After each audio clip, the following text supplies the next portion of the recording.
Ką jūs ten leptelėjot ant to sveikatos teisės instituto ir ta visa jūsų aplinka? Tai dabar aš savo įvertinimą tos struktūros, ne Rimo Jankūno, o struktūros sveikatos teisės instituto.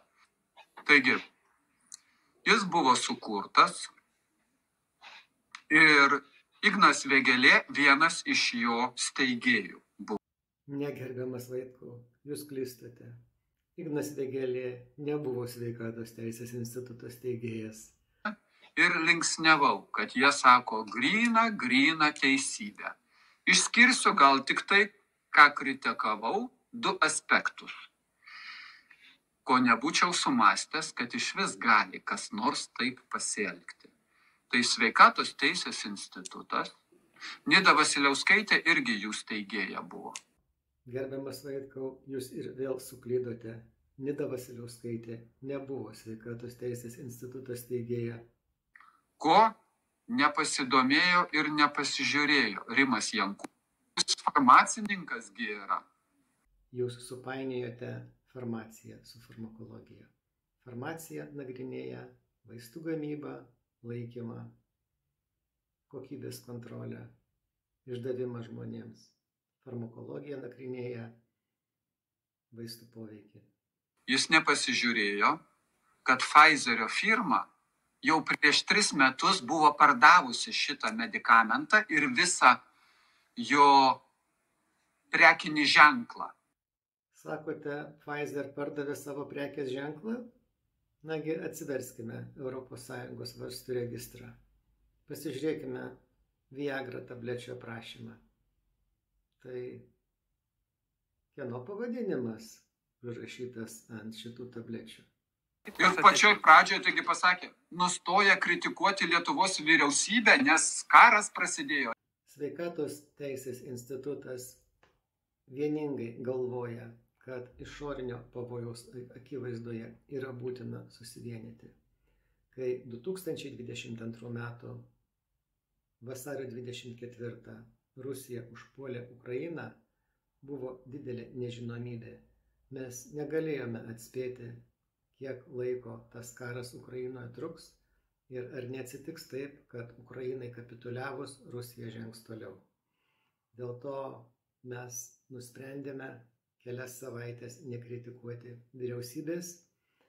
Labai gaila, kad vyriausybė ir jos troliai pradėjo juodą skaldymo darbą. Tai padarė dar vieną politinį brūkšnelis medicininį pareiškimą. Tam, kad Lietuvos valdžia pasakyti, jinai netinkama ir bloga, jie įsireiškimą tokį paleido, kad geriau ne vakcinas pirktų, o vaistus nuo koronės viruso. Ir pasakė, va šitie vaistai yra geriau, kad jūs pirktumėt.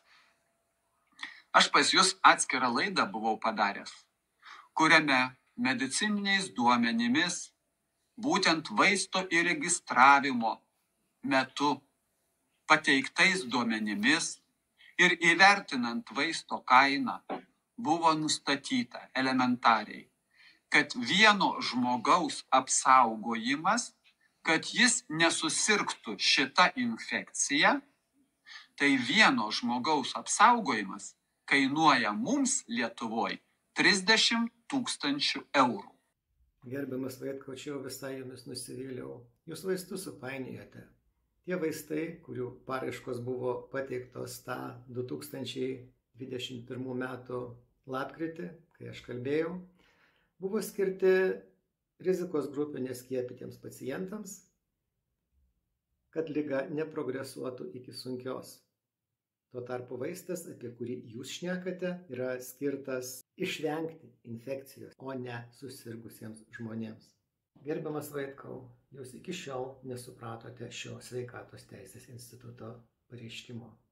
Ar jūs suprantate, kad turint vaistus, kurie keletą kartų sumažina ligos progresavimo iki sunkios tikimybę rizikos grupių žmonėms, kurie yra neskiepyti, būtų galima juos nupirkus atsisakyti privalomo skiepijimo ir didžiausios to laikotarpio niekšybės galimybių paso.